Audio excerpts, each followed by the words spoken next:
We are the men of Texaco. We wear the Texaco star. We like to think of... Hi everyone, welcome back to Grandpa Mark's Hobbies and build update number 2 of the Texaco Station. Before we dig into the build, I want to remind everybody that Bird Dog's Boneyard and Bill Quiggle's 4187 were the winners of our 3,000 subscriber giveaway. When you guys hear this, please send me an email from grandpamarkshobbies.com or grandpamarkshobbies@gmail.com, and I'll get those kits out to you. So let's get into this build. I'm going to move the guys out of the way here. This build's so big that I had to refigure how to shoot pictures. Oh, by the way, I want to introduce you to Jake, our Texaco Station guard dog. Wayne's been brushing him down today, making him look real good. I think Jake is going to be a perfect addition. We needed Jake out here. Let's get the rest of the guys out of the way here, and I'll tell you what we've been doing and some of my ideas here. So I'm going to pull the garage door out of the way real quick, and we'll talk about this. First thing, all this trim took about a roll of Tamiya tape, and this was almost a full roll of Frog Dog tape. So I went through a bunch of tape over the past few days. This is Tamiya's X28. I think that it's Park Green, I believe. Yeah, this is Park Green. I got this for the tow truck and figured I'm going to do the tow truck in the Texaco theme. I'll tie that right into it. So all the trim you see is the X28, and my laundry's done. Go figure. And I used that. I used the Gallery's GHAD 98 with a 0.38 millimeter tip in it to paint it. But I painted all the outside, and then I put it together, I sub-assembled it together just with tape like you see right now. And then I thought the inside needs that too. Just on the base. I didn't do the top on the inside, just the bottom and the doors. So I'm really happy with that. It came out great. Let's see here. I painted a trim. Yeah, and then I decided, after I pulled all the masking tape off and everything, I decided to do the inner trim too. So that's where all my tape went. Let me lift you up here. The first thing I want to talk about is the base. I did not like the color of the base at all. So I decided I'm going to paint it with XF66 light gray. And I used the Gallery's GHAD 68. That's the pistol grip one. I set it up inside my spray booth this way, and I just kind of swirled everywhere. I didn't get a clean coat on anything, but just a pattern to make it so it's not just one color. I wanted the cement to be a little bit variable, and then I'm going to clear coat this probably, well, I don't know, but I want to get a clear coat on this. I want to clear coat on everything before I assemble it. That's why we're still all taped together, because I've been fabbing things up. You can see the restroom kind of got boxed in. I have to put a brace down here to hold it in place because I want this to be removable. The roof is just a roof. I don't do a whole lot of scratch building, so this is all new stuff to me. But I got this in place because I want my electronics to be in the bathroom, so they can go over to the Lawson's and buy a glass of Big O orange juice and do whatever they have to do in the bathroom, because this is going to be where the electronics go. With that said, I decided also that where this is going to have to go, just because of the room I have, this back panel that I made that I was going to make removable is not going to be removable anymore. I am going to glue that in place. So that'll give this a little bit of rigidity that I really don't have in it. Even when it's glued up, I'm afraid if I have that loose with the flex and everything, it's just not going to work out. Plus, I want to put shelves and things on the wall, a tire rack, you know, up above. We're going to have our single pole lift right here. So it'd just be a pain to try to make it to where everything fit and looks good and also is removable. So I nixed that idea, but I am going to keep this side removable. And I was talking about putting gussets on the outside or stanchions on the outside and things like that. And I thought, you know what? That'll just look bad from the outside. So here, let me turn this a little bit. I'm going to bring it back down for just a second. But see, the outside right now looks nice and smooth. And I didn't want to have those in there because I'm never going to be able to make them look good with this little lip and everything in there. So I just decided I'm going to let that go and I'm going to work from the inside, which actually worked out better. Here, I'll turn this way. And now let me raise you back up. All right, so now that we're raised back up, you can see I have a support here and a support down here. Maybe you can't see this one, but it's there.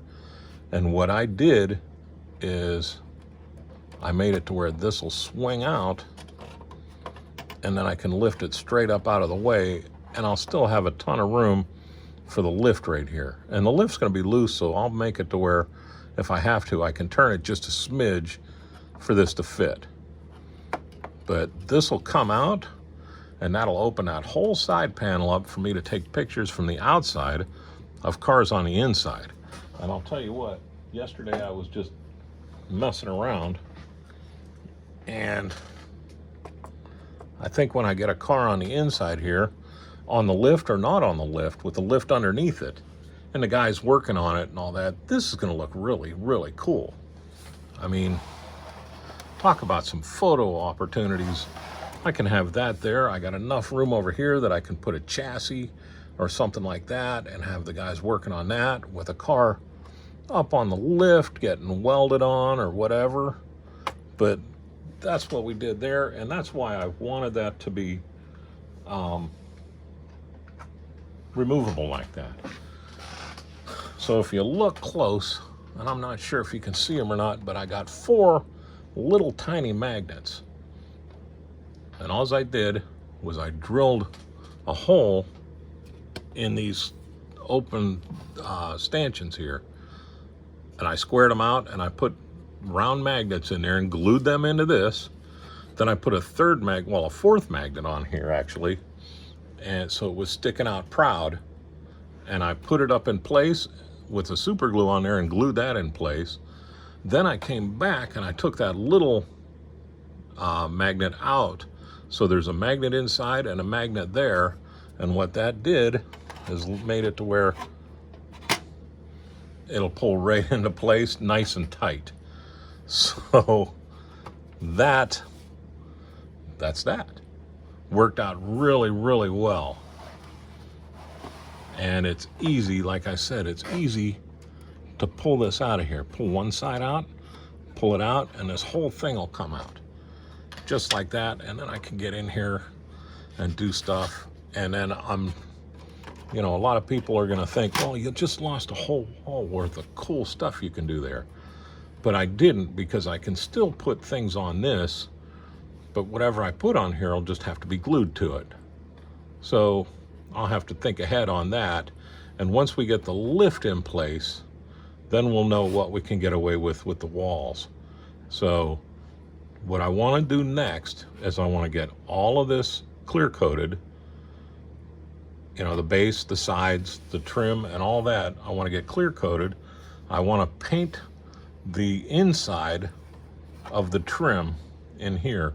You can see I masked that off because I didn't want this to be the green.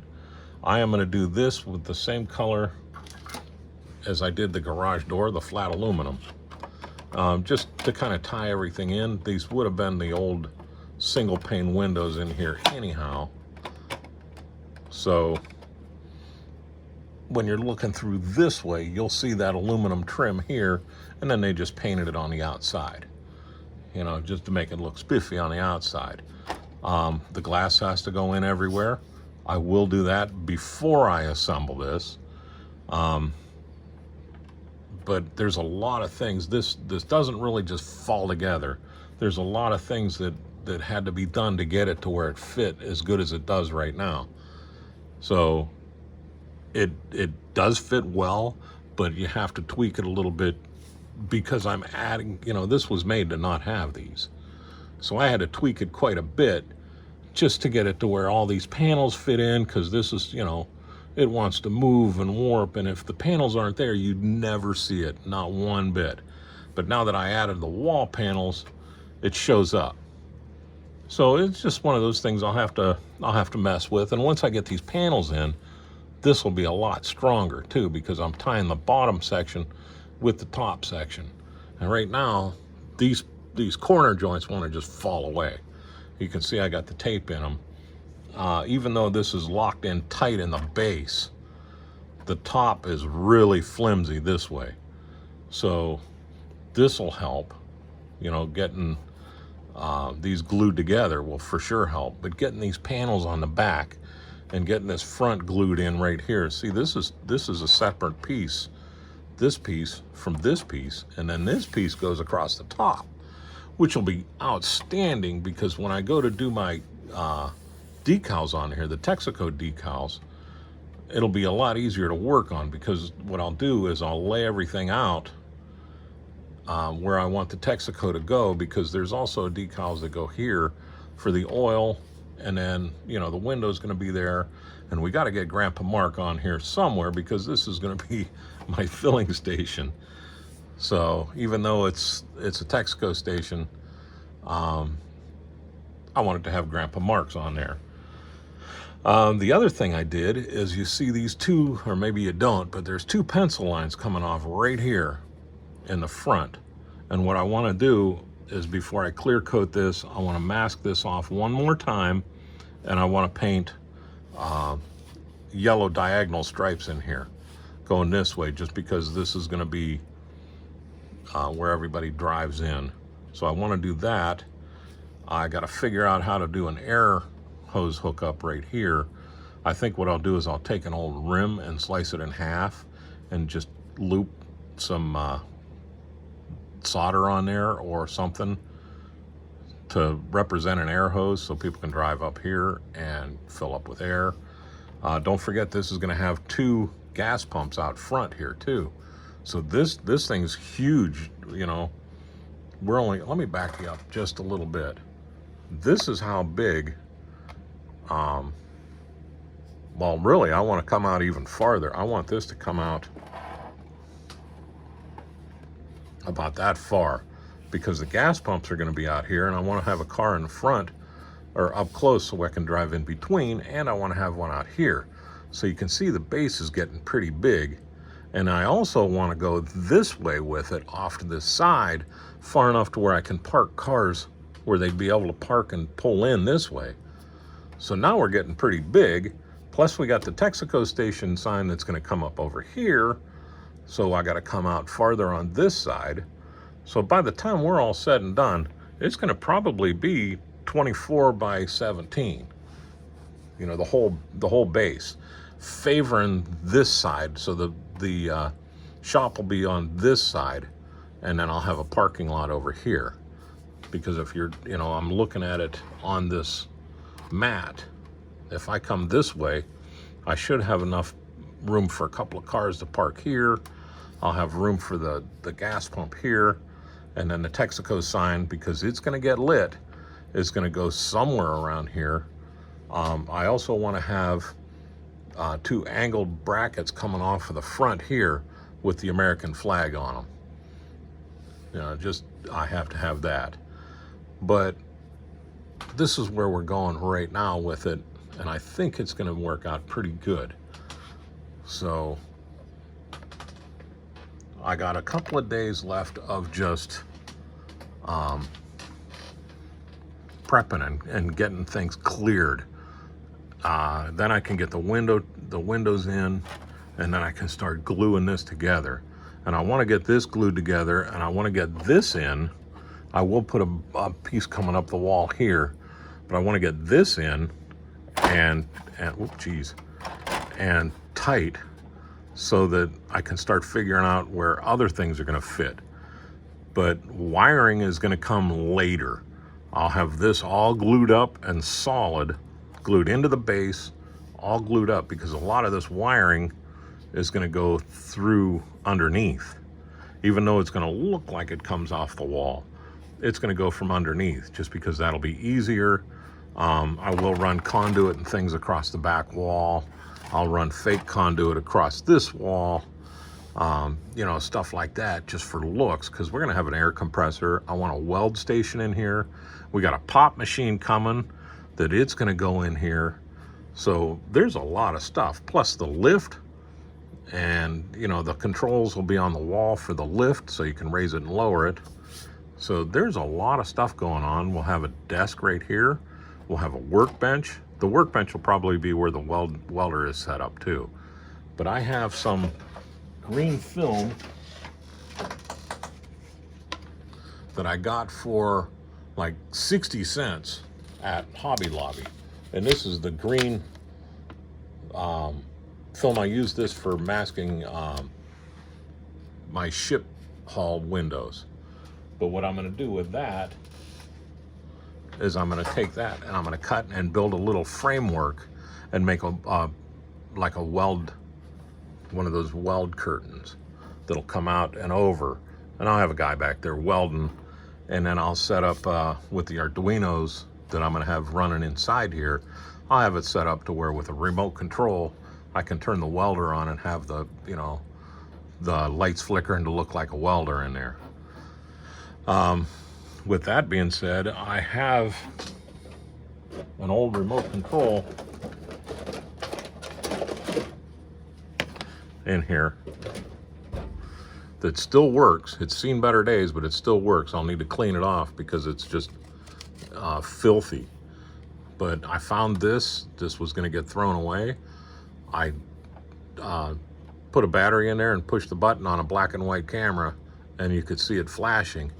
So this does work. What I'll do is I'll program this to run the Arduino that's inside here. So somewhere I'll have to put an infrared receiver, which is just looks like an LED. You know, it's no big deal. But I'll have to figure out where to put that, because I want to turn lights on and off. I want to have, like I said, the welder turn on and off.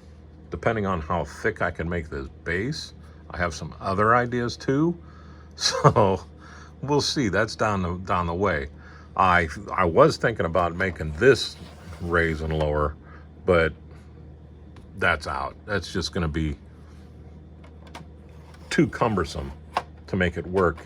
Even if I had something good in the base and I ran it from the base up, you know, maybe put a wire here or something like that. But I decided, you know, that's kind of pushing it, because that would have to be done very early in the build, and all the wiring I have to kind of push off until later in the build, just because I don't know where things are going to sit. But anyhow, this is where we are right now. It's coming along really, really well. So anyhow, here's Jake. He's in charge. He'll be my watchdog from now on, keeping everything in line, and I will let you go. So thanks again for watching. I hope you enjoy this. We're having fun with it, or I am. I hope you are too. Y'all have a great day and a better tomorrow. Thank you for watching.